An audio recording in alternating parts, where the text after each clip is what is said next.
ഡോക്ടറുടെ യോഗ എന്ന് പറഞ്ഞപ്പോൾ ഞാൻ ഡോക്ടറെ കാണുന്നത് ഒരു വൈറൽ വീഡിയോയിലൂടെയായിരുന്നു. അതിനേക്കാൾ നല്ലൊരു ട്രോൾ വീഡിയോ എന്ന് പറയുന്നതായിരിക്കും ശരി. സുരേഷ് ഗോപിയുടെ യോഗ ഗുരു എന്നുള്ള രീതിയിലേക്ക് വന്നിട്ടുണ്ടായിരുന്നു. കുറേ വീഡിയോസ് അതിൽ ബാക്ക് ടു ബാക്ക് കണ്ടു. അപ്പോൾ അതിലൊപ്പം കണ്ടത് ആ യോഗ ഡേയുടെ അന്നായിരുന്നു, ഇന്റർനാഷണൽ യോഗ ഡേ അന്ന് ചെയ്യുന്ന ഇതിലായിരുന്നു. എന്താ ശരിക്കും സംഭവം? എനിക്ക് സത്യം പറഞ്ഞാൽ അറിയില്ല. എന്നെ പല രീതിയിലും ഭാവത്തിലും ഒക്കെ ഞാൻ കണ്ടു. അതെ അതെ, പല രൂപത്തിലും ഞാനങ്ങ് സ്വിറ്റ്സർലാൻഡ് വരെ എത്തി എന്ന് പറഞ്ഞല്ലേ. ഇത്രയും വലിയൊരു വൈറൽ വീഡിയോ എൻ്റെ പോയിട്ട് വന്നു അല്ലേ? അത്ര എനിക്ക് തോന്നുന്നില്ല ഇത്രയും വീഡിയോ വൈറലായി കാണുന്നുള്ളത് അതിനകത്ത്.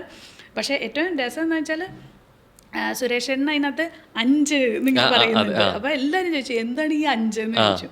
അപ്പൊ ശരിക്കും പറഞ്ഞാൽ ആ ഓഡിയൻസിൽ ഏറ്റവും നന്നായിട്ട് ബ്രത്ത് വർക്ക് ചെയ്തത് ആളാണ്.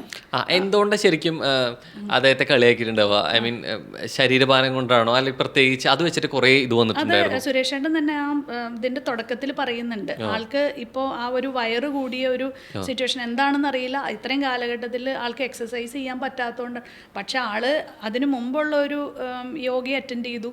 അത് കഴിഞ്ഞിട്ട് ഇത് 2ാമത്തെ യോഗയാണ് എൻ്റെ വന്നിട്ട് ആള് 5 മിനിറ്റ് കഴിഞ്ഞാൽ ഞാൻ പോകുന്നു പറഞ്ഞ. പക്ഷെ ആള് മുഴുവൻ 45 മിനിറ്റും ആളവിടെ വൃത്തിയായിട്ട് ബാക്കി എല്ലാവരെക്കാളും മുട്ടിന് മാത്രം എന്തോ ഒരു സ്ട്രെയിൻ ഉണ്ടായിരുന്നു. അതുകൊണ്ട് പക്ഷെ ആളെല്ലാ കാര്യങ്ങളും ചെയ്തു.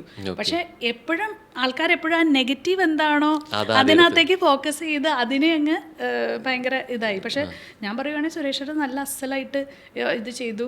അത്രയും ബ്രത്തിൽ 5 ബ്രത്താണ് ആള് ഇത്ര സമയത്തിനുള്ളിൽ എടുത്തപ്പോൾ ഞാനൊരു ടെസ്റ്റ് കൊടുത്തായിരുന്നു ഓഡിയൻസിന്. ആ ടെസ്റ്റിൽ എല്ലാവരും 10ഉം 25ഉം ബ്രത്ത് എടുത്തപ്പോൾ സുരേഷേട്ടൻ 5 ബ്രത്ത് വളരെ ലോങ് ഇൻഹലേഷനും ലോങ് എക്സലേഷനും ചെയ്തു. അതൊന്നും എവിടെയും വന്നില്ല. പോസിറ്റീവായിട്ടുള്ളൊരു കാര്യം എവിടെയും വന്നില്ല.